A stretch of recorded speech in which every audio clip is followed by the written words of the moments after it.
Vou ver primeiro de Guerreiras do K-Pop. Porque é um dos mais novos que ele lançou. O negócio é o seguinte. Guerreiras do K-Pop é literalmente eu, é o nome do vídeo. Vou até aumentar o volume, que isso aqui deve estar bom. Você assiste a um filme e no meio do filme você percebe que você não é o público-alvo daquele filme? Este não foi o meu caso com Guerreiras do K-Pop. Esse filme foi literalmente feito exclusivamente para mim. Pois eu e a protagonista Rumi temos muita coisa em comum. Nós dois somos asiáticos, nós dois temos pelo menos 2 amigos e nós dois provavelmente temos um pôster do Jungkook no quarto. Mas falando sério, Guerreiras do K-Pop tem uma arte espetacular, animações muito bem feitas e uma música excelente. Este é um filme muito bom sobre a importância da amizade e da autoaceitação, em que a protagonista é a pior amiga possível o tempo todo até o final do filme, e a única coisa que ela tem que aceitar sobre ela mesma é que ela tem tatuagens iradas pelo corpo. E ainda assim consegue ser um filme muito bom, e é exatamente por isso que iremos analisar Guerreiras do K-Pop. A história das guerreiras do K-pop começa há muitas gerações atrás. Desde os primórdios, demônios invadem a Terra através de fendas espirituais para roubarem as nossas almas e alimentar o rei demônio Guimá. E assim todos viviam felizes até que surgiram as caçadoras. Um trio de mulheres extremamente valentes que enfrentam esses demônios usando lanças, espadas e a maior arma de todos os tempos, o K-pop. Pois é, como se os idols já não tivessem morrendo de burnout hoje em dia, porque eles têm que saber cantar, saber dançar, saber atuar. Agora eles também, pelo visto, precisam saber exorcizar demônio. As empresas de K-pop não podem ver esse filme. Enfim, as caçadoras sempre foram cantoras porque é exatamente através da música que elas conseguem unir o coração das pessoas, formando-se uma barreira protetora chamada Holmun, que impede os demônios de invadirem a nossa terra. O que é um pouco irônico porque fãs de pop em geral são os que mais causam discórdia. Se você entrar no Twitter, a coisa mais fácil de achar é fã de K-pop e de diva pop se degladiando igual uns demônios. Então eu acho que a música era pra unir, não tá acontecendo isso no mundo real não, velho. Na real, o que mais tem é briga por causa de música, velho. Ou a galera que gosta de K-pop é perigosíssima, filho. Eles te cancelam muito forte no Twitter. Você fala mal do K-pop lá pra você ver, velho. Se você não é massacrado pelo Twitter, velho. Que não iria funcionar um grupo de K-pop que exorciza metade dos fãs que tem. Bom, mas agora chegou a hora da Rumi, da Zoe e da Mira, as atuais caçadoras, formarem o Holmun Dourado, a barreira definitiva que vai selar pra sempre o rei demônio Guimá lá no Quinto dos Infernos. Juntas, as três formam o grupo de K-pop mais badalado do mundo inteiro, as Huntrix. E esse é um nome bem curioso porque elas são caçadoras, mas elas são caçadoras em segredo. Ninguém sabe que elas exorcizam demônio. E o nome do grupo dela, Huntrix, traduzido é tipo caçadoras, com X no final. Elas são tipo carioca, eu acho. O que me leva a perguntar também como que caralhos nunca ninguém flagrou elas combatendo o demônio. A idol de K-pop tem mais paparazzi do que direito trabalhista. Alguém teria flagrado já. Ainda mais que elas não usam nenhum traje especial pra disfarçar a identidade delas, tipo Homem-Aranha, o Batman, ou aquele pastor de Goiânia que se veste de peruca e calcinha pra realizar investigações. Enfim, elas estão realizando... Meu Deus, ele citou o pastor. Vocês viram esse pastor, velho, que se veste de mulher e, segundo ele se veste de mulher pra investigar? Ele bota até calcinha, filho. O cara tá muito dentro do personagem. Até engasguei com veneno. Como ninguém sabe que elas matam demônios, é o poder da magia, entendeu? As pessoas não percebem porque elas estão tão vidradas ali na música delas que elas não conseguem perceber que elas estão, na real, lutando contra demônios. Dando o último show de sua turnê mundial, mas elas acabam se atrasando um pouco, porque o avião delas simplesmente é sequestrado por demônios. Daí elas lutam contra esses demônios, derrotam eles e apenas pulam do avião, aterrissando exatamente em cima do palco do show delas sem sofrer um arranhão. E a pergunta mais importante de todas, a pergunta que nunca devemos fazer na Netflix é: o que porras aconteceu com o avião? Onde que esse troço caiu? Eu tenho certeza que elas causaram um 11 de setembro ali na Coreia do Sul, mas ninguém fala disso. Enfim, o show delas é um grande sucesso, todo mundo adora, apesar delas provavelmente terem explodido metade da cidade, e elas sentem que elas estão cada vez mais perto de formarem o Holmun Dourado, a barreira definitiva. Ou seja, demônios não vão conseguir mais entrar na Terra através das fendas espirituais, apenas através dos inúmeros buracos que a prefeitura vai ter que tampar depois desse show. Porém, isso é uma preocupação pra depois, porque naquele momento começam as merecidas férias das garotas. Elas decidem descansar por 2 semanas, porque pelo visto a empresa decidiu ser boazinha, né? Onde já se viu tudo isso de férias num país asiático, isso aí não tem. E assim que a Mira e a Zoe se sentam no sofá pra começar o descanso delas, a Rumi já tira elas do descanso, dizendo que elas têm que lançar o novo single delas, gosta muito Golden. de trabalhar, pois é, eu véio. sinto que esse filme nem existiria se elas tivessem entrado no sindicato de idol. Às vezes, a melhor maneira de derrotar o Rei Demônio é ir atrás dos seus direitos. Se você for pensar, talvez o Rei Demônio seja um empresário, né, velho? E se isso for uma analogia aos empresários do K-pop? Que não deixam as minas nem, tipo, descansar. Elas têm que estar sempre pensando em algo pra lutar contra os empresários do mal do K-pop, velho. Que não deixam as minas descansar. Faz muito sentido, velho. Pensando que agora, talvez, o inimigo maior dela seja CLT. Trabalhistas. Elas então lançam um videoclipe do Golden e já se preparam pra apresentá-lo ao vivo num programa de TV. Porém, durante os ensaios do programa, a voz da Rumi começa a falhar e elas têm que adiar essa participação. Essa menina aí, a Rumi, ela é tipo Neymar com 2 paçocas no lugar do joelho querendo jogar bola. E isso só tá acontecendo porque, na verdade, a Rumi é nada mais, nada menos que uma demônia.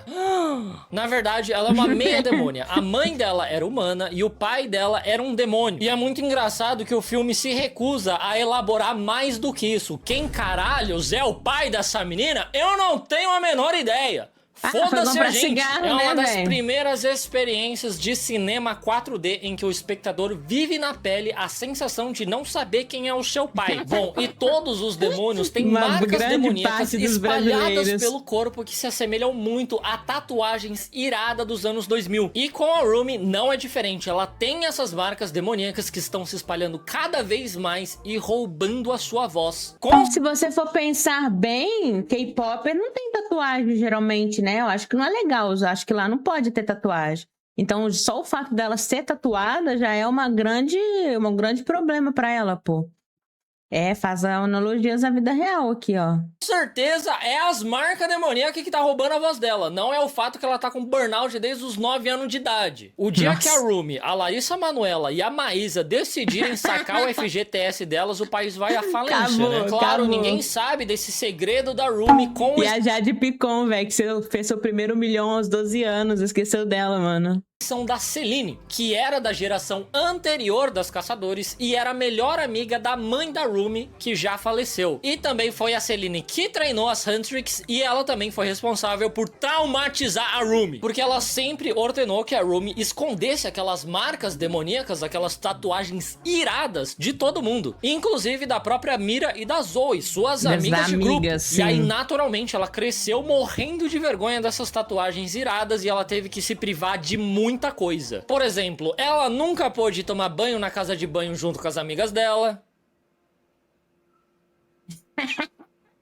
E é só. Acho que é só isso mesmo. Sim. Essa desgraçada vai quase causar o apocalipse só porque ela nunca viu as amigas dela pelada. Mas eu vou te falar, eu até entendo ela ter vergonha das tatuagens iradas dela. Eu também, por muito tempo, sentia muita vergonha de eu ser um cara extremamente alto e eu escondia isso. Eu gravava meus vídeos só sentado. E até mesmo agora que eu gravo de pé, eu tenho vergonha de ficar com a coluna completamente reta. Nesse momento, eu só tô com 70% dela reta. Eu consigo ficar maior ainda. Escreva nos comentários se você quer que eu fique mais alto que... Ele tá num banquinho, velho. Não, ele é asiático. Não tem como ele ser tão alto assim, mano. Ele subiu no banquinho que eu tô sabendo. Se for assim, eu também consigo ficar alta aqui, velho. Eu vou ficar alta aqui também, nesse caralho, velho. Vou ficar alta também, mano. Pronto, mano. Tô alta junto com ele, velho. Vou ver o resto do vídeo alta, mano. Bom, a Celine diz pra Rumi que aquelas marcas demoníacas vão desaparecer assim que elas conseguirem formar o Ramon Dourado, a barreira definitiva. Mas até lá, a Rumi precisa manter aquilo em absoluto segredo. O que, sinceramente, deve ser moleza pra ela. Idols já tem que esconder namoro, sexualidade, fotos antes da rinoplastia, esconder tatuagens iradas não é nada. A Rumi, então, diz para suas amigas que ela precisa de ajuda para recuperar sua voz, mas ela ela não fala nada sobre suas tatuagens iradas. Ela ainda tem muito receio de que as amigas vão odiar ela caso elas descubram que ela é um demônio. E cara, sinceramente, eu tenho um amigo que é literalmente palmeirense. Tem coisa muito pior do que ser demônio. Não era... Uma coisa que me deixou muito puta nesse filme é que em vez dela falar logo pras melhores amigas / irmãs dela o segredo, ela escondeu. E aí, isso virou uma bola de neve. Porque se ela não tivesse escondido, estaria tudo certo. Mas ela escondeu muito, muito, muito, muito, velho. Mas um idol revelar que ele é um demônio é uma das revelações mais tranquilas que podem acontecer hoje em dia. Mas a Rumi tá com muita urgência pra recuperar sua voz, porque em 2 semanas vai acontecer o Idol Awards, que é o maior evento musical do ano, com o maior público, com vai estar idols. todo mundo assistindo, ou seja, esse é o palco ideal para elas formarem o Honmun Dourado, a barreira definitiva. Então ela não pode estar com a garganta zoada, porque só dá pra unir o coração dos fãs com música ao vivo, não dá pra usar playback. E o demônio sabe muito bem quando vocês usam playback, hein? O lugarzinho de vocês está guardado. Não adianta só ficar fazendo lip sync. Então a nossa querida Zoe tem a brilhante ideia de levar a Rumi até o fazendo lip sync. médico completamente suspeito que supostamente tem um remédio milagroso pra curar a voz. Que no final das contas, quem diria, acaba sendo só um golpe. O remédio dele é só suco de uva. Pois é, as pessoas ficam me zoando só porque eu fui 4 anos na faculdade de cinema só pra aprender a fazer pipoca com manteiga. Mas olha a galera de medicina, eles ficam mais do que 4 anos só pra aprender a receitar um suco de... Olha a galera de medicina, eles ficam mais do que 4 anos só pra aprender a receitar um suco de uva. Coisa que o chat GPT já consegue fazer. O chat GPT faz pipoca com manteiga pra você, não faz? Porém, ao saírem da clínica, as garotas se deparam com um grupo de rapazes extremamente lindos, altos e muito mal educados, porque eles derrubam a Rumi no chão e eles nem pedem desculpa. E aliás, eu não sei nem como eles conseguiram derrubar a Rumi, porque eles estavam andando em slow motion pra farmar aura. Isso daí foi tipo ser atropelado por um Renault Kwid numa subida. Mais provável que você faça o Kwid descer. Bom, elas ficam muito bravas com os rapazes e logo em seguida elas já reencontram eles ali na praça, porque do nada eles começam uma apresentação de K-pop. E o público vai completamente louco. Sempre que eu bebo. Com esse novo grupo chamado Saja Boys. Eles realmente são muito bons, apesar de que um deles tem a cabeça preocupantemente pequena. Eu não sei nem se tá chegando oxigênio suficiente na cabeça dele, com ele dançando tanto assim. E você nunca vai imaginar o motivo pelo qual eles são tão bons assim, praticamente hipnóticos. E é exatamente porque eles são nada mais, nada menos que demônios! É, vai tomando.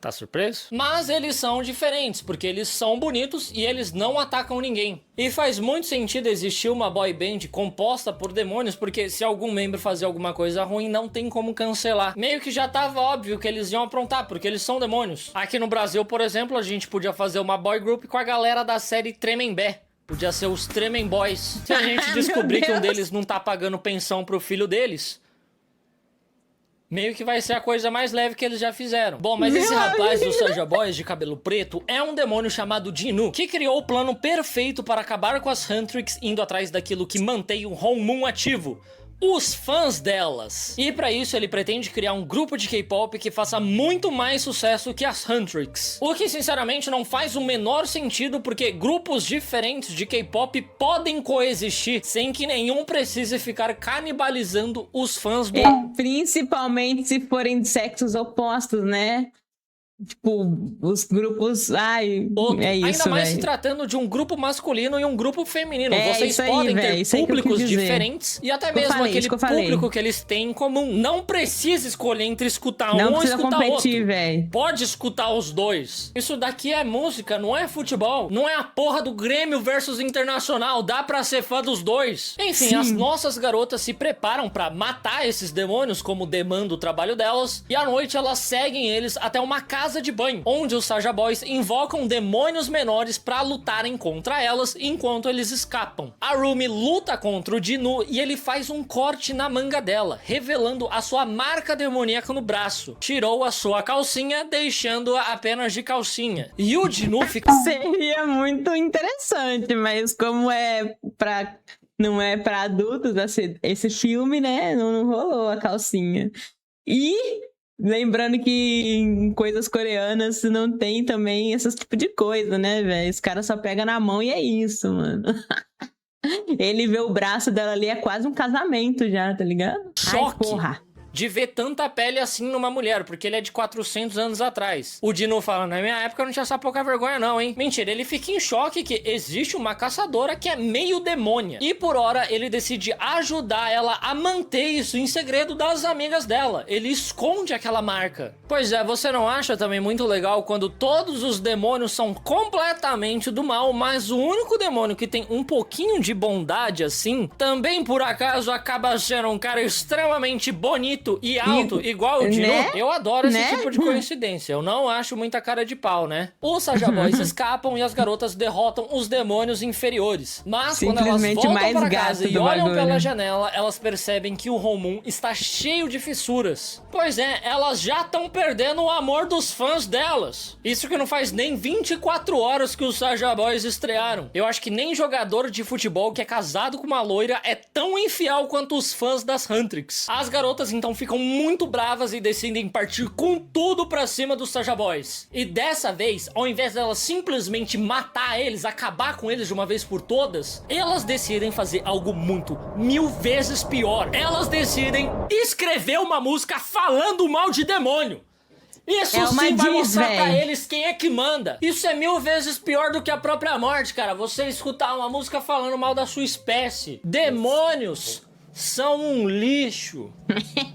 É a Diz, é a Diz. É Jesus Cristo. E elas ainda pretendem estrear essa música no Idol Awards, o evento mais importante de suas carreiras como cantoras e como exorcistas de demônio. A galera não vai entender nada quando, de repente, elas virarem um grupo de K-pop gospel, sendo que elas poderiam simplesmente apenas matar esses demônios. Que, aliás, é o trabalho delas. Neles. É o que elas vêm fazendo todos esses anos. Por que agora é diferente? Bom, mais tarde, naquela noite, a Rumi é visitada por um tigre e um pássaro demônio, que vem entregar uma carta do Dinu chamando a garota pra se encontrar com ele. Pois é, hoje em dia tá tão difícil pra idol conseguir namorar que eles têm que mandar mensagem através de demônio. Só deve ser meio ruim que você tem que lembrar de bloquear o ex no WhatsApp e no demônio. Senão você é visitado por Asmodeus no meio da noite falando: oi, esqueceu de me bloquear no demônio. A garota encontra o Dinu e ele explica que as marcas demoníacas são marcas de sua vergonha. Ele explica que há 400 anos atrás, quando ele ainda era vivo, ele era muito pobre e a família dele também. Ele tentava ganhar dinheiro com a música, mas sem sucesso nenhum. O cara escolheu justamente a profissão que é conhecida por passar fome e tá surpreso que ele tá passando fome. Até que um dia ele começou a escutar a voz do Guimá, o rei demônio, na sua cabeça, prometendo uma vida próspera. Ele aceita a ajuda do Guimá e as coisas realmente melhoram. Todo mundo começa a elogiar a sua música. Ele é até convidado a morar no palácio junto com a sua família. Porém, as marcas demoníacas em seu corpo foram ficando cada vez mais fortes, consumindo ele e transformando ele num demônio. E aí, no final das contas, a família dele foi abandonada por ele ali no palácio, eles foram expulsos de lá e morreram de fome. E aí ele carregou esse sentimento de vergonha e de culpa por ter abandonado a sua família por 400 anos. E agora ele oferece o seu apoio a Rumi, porque ele entende o que é sentir vergonha. Mas a Rumi recusa, ela diz: não, você não sabe nada do que eu tô passando. Nessa não, você meu parceiro. só sofreu de vergonha por 400 anos. Já eu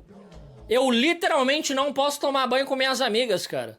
Nós não somos iguais. A Rumi é literalmente... Você passou vergonha por 400 anos, pois eu passei por 18 anos de vida. Eu não posso ir na praia com minhas amigas. Os maiores problemas da Rumi. Esse meme aqui, você jamais irá entender a minha dor, diz ela pro cara que está sentindo a dor dela há 400 anos. E a verdade é que todo mundo tem algum segredo meio embaraçoso que você gostaria de apagar. A Rumi não quer que ninguém saiba que ela é meio demônio. O Dinu gostaria de apagar o seu passado. E o finalzinho do ano costuma ser assim também. Bom, as garotas passam os próximos dias trabalhando dia e noite na próxima música delas, Take Down, que vai detonar com os Saja Boys. fãs. E o senso de urgência vai aumentando conforme os Saja Boys vão ganhando cada vez mais fãs. E a barreira do Hong vai ficando cada vez mais fraco. Cara, eu acho que uma das piores partes do K-pop é exatamente essa briguinha entre fãs de grupos diferentes. Tem um tipo de fã que realmente acha que só o grupo dele tem que existir, todos os outros têm que desaparecer. É verdade, e aí eu acho... Isso aqui é uma analogia ao mercado extremamente competitivo e devastador de fãs de música pop e K-pop, velho. É exatamente assim, mano. Os fãs excluem outros artistas porque acham que só o deles presta. Pense. Já te reflita sobre isso. Muito legal que um filme como esse, com essa grandeza, com essa visibilidade, essa influência sobre os mais novos, está mostrando exatamente que é assim mesmo. Tem que brigar, não pode existir dois grupos de K-pop, não. Aqui não tem espaço, não. Não, tudo bem que os Saja Boys são um grupo de literais demônios, eu entendo. Mas o filme eu sinto que poderia ter tido uma abordagem diferente, do tipo, vários grupos de K-pop diferentes se unem pra formar o Hongmun Dourado. Vamos unir os fãs de K-pop de diferentes grupos e criar uma grande barreira. Não, isso não acontece, não. O plano dos Saja Boys é meio que fazer uma lavagem cerebral em todo mundo, e aí todo mundo só vai poder gostar de Saja Boys. E o da Santrix não é muito diferente disso também. Enfim, eu só acho muita maluquice que até o final do filme eles vão ficar reforçando essa competitividade entre grupos de K-pop. Eu retiro o que eu disse, essa merda realmente é Grêmio versus Internacional. Durante uma sessão de autógrafos em conjunto com os Saja Boys, a Rumi começa a achar que ele não é de todo mal assim. Afinal ele guardou o segredo dela ser uma meia demônia, e ele também disse que ele só tá fazendo isso porque o Guimá prometeu apagar as suas memórias. E assim ele não vai mais sentir aquela culpa, aquela vergonha de ter abandonado a sua família. Poxa vida, ele só tá cometendo um genocídio porque ele tem vergonha. Ele tá tímido. Caras extremamente altos como eu e o Jinu muitas vezes são percebidos como caras cheios de confiança, mas não, nós somos extremamente tímidos. A Rumi então se encontra novamente em segredo com o Jinu e conta pra ele que existe uma outra forma de derrotar o Guimá e libertar o Jinu. Se eles deixarem elas vencerem o Idol Awards, vai se formar o Hongmun Dourado, a barreira definitiva, e aí o Guimá vai ser selado lá embaixo e ele não vai mais poder exercer a sua influência sobre o Jinu. Só que vale ressaltar que a Celina explicou outra coisa. Ela diz que quando formar o Hongmun Dourado, a barreira definitiva, todos os demônios vão morrer. Ou seja, se o Jinu tiver aqui em cima na Terra, esse cara vai pra vala. Se a Ruby está ciente disso e ela só quer enganar o Jinu, por que ela só não mata ele logo? Se ela quer ir pelo caminho fácil, não é só matar ele? Faltando apenas um dia para o Idol Awards. Né? Ela meteu o louco nele na hora do filme. Eu não percebi isso. Ela foi extremamente estrategista, velho. Tentou ludibriar. Se ela fosse, tipo assim...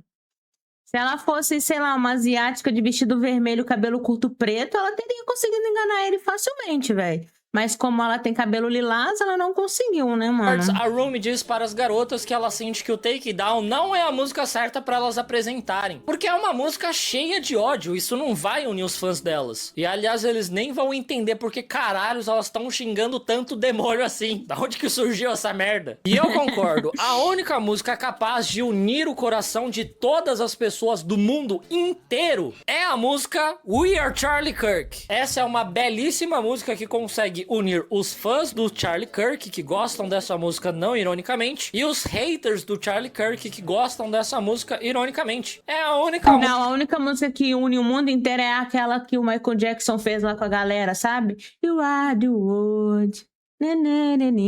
Sabe essa? Sabe essa? Que tem vários artistas? O editor vai botar um take dela aí na edição depois. Uma taxa de 100% de sucesso, agrada a todos os públicos. Eu sinto que essa música é a sucessora do Imagine, do John Lennon, sabe? Vocês lembram na pandemia, quando os atores de Hollywood decidiram gravar junto, cantando Imagine? Pois é, aquilo realmente, momentaneamente, uniu todo mundo que se juntou pra rir da cara deles. Pra rir da Gal Gadot cantando Imagine, achando que ela alcançou a paz mundial. Mas a discussão dela sobre a música é interrompida porque alguns demônios começam a atacar o metrô. Elas derrotam os demônios, mas eles acabam levando a alma de todos os passageiros do metrô. O trabalhador da cidade grande passa em média 2 horas dentro do transporte público. Mal alma eles têm. E o patrão ainda vai pedir pra eles irem trabalhar no dia seguinte. Bom dia, senhor Augusto. Então, acho que eu vou chegar atrasado hoje porque tá tendo uns demônios aqui no vagão, né? E parece que eles estão roubando a alma de todo mundo mesmo, viu? Acho que não vai sobrar ninguém vivo aqui hoje não, viu? Caralho, olha que folgado, maluco, meu. Tá bom, mas amanhã você vem normal, né? Daí a Mira e a Zoe expressam sua frustração com a Rumi porque ela tá esquisita ultimamente. Ela não parece estar mais focada. A Mira, inclusive, tá 100% confiante que a Rumi tá aparecendo alguns viewers da live. Ô, chat, hoje a Jenny não vai abrir live porque ela tá com enxaqueca 14 horas seguidas. Então ela tá descansando pra ver se a enxaqueca dela passa, né? É isso que alguns viewers... Mas a live foi cancelada. Mas vai ter live mais tarde. Escondendo alguma coisa delas. Pode-se até dizer que a Rumi está na mira dela. Porque o nome dela é Mira.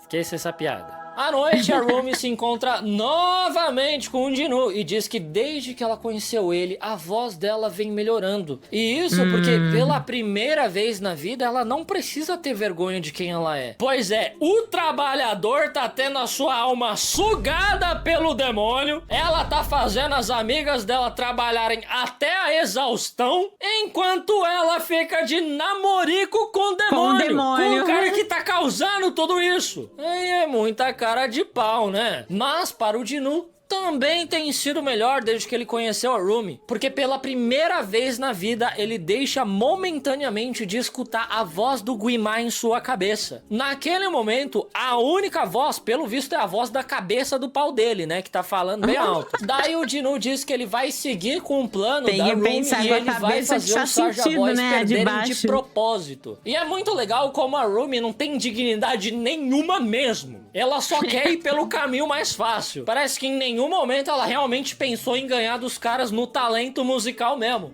Ela só quer saber de roubalheira. Só quer saber de maracutaia. E novamente... Ela é meio brasileira, pô. O que você não sabia, Seijinho, é que ela tem um pé no Brasil, entendeu? O tio-avô do pai dela, da terceira geração do tio, do primo dela é brasileiro, mano. Optar pelo caminho mais fácil, o caminho mais fácil é só matar eles. Ela não faz direito nem o trabalho dela como cantora, nem como caçadora de demônio. E é exatamente por isso que ela nunca tem burnout, ela faz tudo meia bomba. No outro dia, elas concordam que Take Down realmente não é a música certa pra cantar, e elas decidem cantar Golden, que é a música que melhor representa as três. Essa é muito foda. O que é um pouco engraçado porque a Mira e a Zoe mal cantam essa música. Cada uma delas tem tipo 7 segundos de música.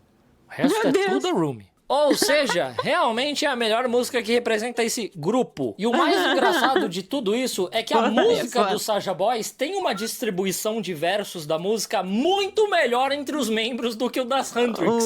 E eles são literais demônios. Esses caras estão dando um show de amizade e de resenha. Finalmente chega o Idol Awards e os Saja Boys, que iriam se apresentar primeiro, começam a brigar entre si. Muito provavelmente porque eles querem distribuir os versos da música de maneira mais igualitária ainda. Eu vou fazer o quê? Caras extremamente altos como eu e como os Saja Boys realmente são assim. Nós odiamos injustiças. Daí as Huntrix sobem ao palco para se apresentarem primeiro e elas começam ali a cantar o Golden. E aí, obviamente, no meio dessa música, a Mira e a Zoe simplesmente saem do palco. É óbvio, é claro, como você poderia esperar algo diferente da Rumi, né? A música é praticamente dela. O grupo é praticamente só ela. Só que nisso que elas saem do palco... E pior, ela é a mais mentirosa e falsa do grupo.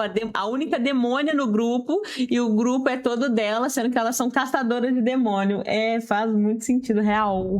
Alguém troca a música e coloca o Take Down. A Rumi fica sem entender nada, mas ela segue o fluxo. Mas sabe qual é o lance? É porque elas são um trio. E geralmente num trio, um é o principal, tá ligado? Lembram de RBD?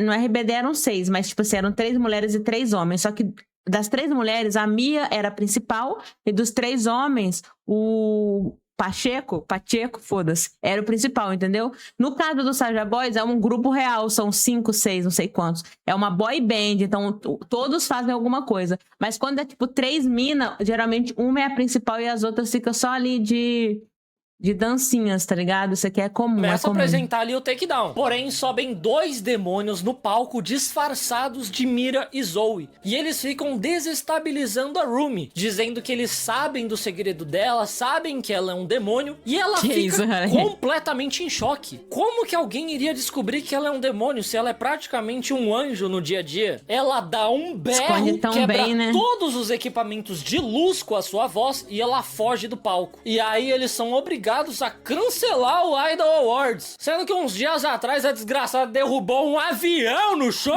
e não aconteceu nada. Agora só quebrou umas luzinhas e tem que cancelar tudo. Arruma essa merda e volta o show. Daí a Rumi encontra as verdadeiras Mira e Zoe, que estão completamente decepcionadas com ela por ela ter escondido suas tatuagens iradas. Elas até mesmo apontam suas armas em direção a Rumi, porque elas podem até tolerar e poupar a vida de demônios formando uma boy band, mas jamais irão perdoar uma amiga que esconde tatuagens iradas. Ela mentiu, e se recusa a ficar pelada na frente delas. A Rumi sai correndo de lá e encontra o Dinu. E ele diz que foi ele quem sabotou o show. Ele diz que não há escapatória pra ele. Ele não vai conseguir se libertar do Guimá. E ele confessa que, na verdade, ele nunca chamou a família dele pra ir morar lá no palácio com ele. Ele abandonou eles lá na rua mesmo. E sinceramente, eu acho que ele tá certo. Se a família dele quisesse tanto assim ir morar no palácio, eles que fizessem um pacto com o demônio também. Por que tudo tem que ser o Dinu? Por que ele que tem que vender a alma dele? Todo mundo se aproveita. É festa. Esse filme está me deixando muito nervoso e você nunca quer ver um cara alto nervoso. Daí o Whole Moon começa a se desfazer por completo e todas as pessoas começam a escutar a voz do Guimá em suas cabeças, cutucando todas as suas inseguranças. Naquele momento, metade da população foi chamado de calvo. Logo em seguida, os Saja Boys anunciam um show deles ali num estádio e todo mundo vai pra lá completamente hipnotizado. O show deles é brabíssimo, vai até a Celine e pede a ela que ela faça aquilo que ela nunca teve coragem de fazer: matar a Rumi. Mas a Celine se recusa, dizendo que ainda dá tempo de consertar tudo. Dá pra elas falarem pra Mira e pra Zoe que era tudo uma brincadeirinha. As marcas de demônio é tinta que passou no corpo. Mas a Rumi diz que ela cansou de se esconder e que a Celine nunca amou ela por completo. Ela a solução da Celine esconde, velho. Elas descobriram a verdade, mente mais ainda. Não, elas descobriram que você é demônio, fala que não, velho, que é mentira, velho, que é fantasia. Porra, como solucionar o problema? Cria outro problema maior ainda. Esconde o problema. As partes dela que não eram um demônio. E eu acho muito engraçado que a relação da Rumi com a Celine é exatamente a mesma relação da Mei com a mãe dela naquele filme Red, do Panda Vermelho. E isso me deixa muito triste, porque a minha mãe é asiática, ela nunca me traumatizou, não. E eu sinto que se ela tivesse me traumatizado por eu ser extremamente alto, hoje em dia eu seria uma garota mágica com superpoderes. Daí os Saja Boys começam a se apresentar para um estádio lotado de fãs enfeitiçados, porém no meio da apresentação, a Rumi aparece e começa a cantar com seu coração, sem medo nenhum de mostrar suas tatuagens iradas para o mundo. A sua voz alcança o coração da Mira e da Zoe, e libertando elas do feitiço do Guimá. As três começam a cantar e lutarem juntas contra os demônios, mas o Guimá se cansa e decide finalmente botar a mão na massa. Ele lança um jutsu bola de fogo contra a Rumi, que fica tentando deter o ataque com sua espada, mas ela vai perdendo cada vez mais forças. E eu achei muito engraçado que o Guimá, o grande rei demônio, o devorador de almas, o chupador de 1000 rolas, é só um emoji bravo. Ele só é uma carinha. E aí, quando a Rumi está prestes a perder pro Guimá, ninguém mais, ninguém menos que o Dinu aparece na frente dela para deter o ataque e se sacrificar por ela. Apenas caras extremamente altos como eu e o Dinu derretem igual polvilho na boca no fogo do Guimá. E logo aí após acabou. a Mira e a Zoe verem Acabou. esse sacrifício, perceberem que nem todo demônio é ruim. Afinal de contas, até a melhor amiga delas é meio demônio e ela não é ruim. Vendo que existe essa nuance, vendo que existe coração nos demônios, a Mira e a Zoe vão lá e trucidam os Saja Boys. Elas fazem picadinho deles. Elas fatiam eles como se elas estivessem preparando repolho pra refogar com shoyu, brócolis e cenoura. É a coisa mais engraçada do mundo. Estava eu ali, bobo e inocente, achando que o filme realmente iria dar essa nuance para os demônios. Aquele lance do yin e do yang. Dentro do mal existe o bom e dentro do bom existe o mal. Mostrar que nem tudo é preto e branco. Os demônios também têm bondade e os... Pra que unir os fãs de K-pop, velho? Você pode criar mais rivalidade ainda, ensinar pra eles que tem que ser rivalidades mesmo, velho. Não pode existir BTS e Blackpink no mesmo mundo. É um ou outro, não dá pra gostar dos dois. Humanos também tem maldade. A própria Rumi é uma simbolização perfeita do yin e do yang. Ela é meio humana, meio demônio. E eu achei que o filme ia dar uma complexidade maior pra esse tema. Porque, inclusive, alguns fãs teorizam que os Saja Boys eram uma boy band que já morreu. Lá na clínica do médico falastrão, tem uma foto dele com uma boy band. E um dos membros parece muito o cara da cabeça pequena. E aí, sei lá, ia ser mais interessante se os Saja Boys também recuperassem a sua humanidade.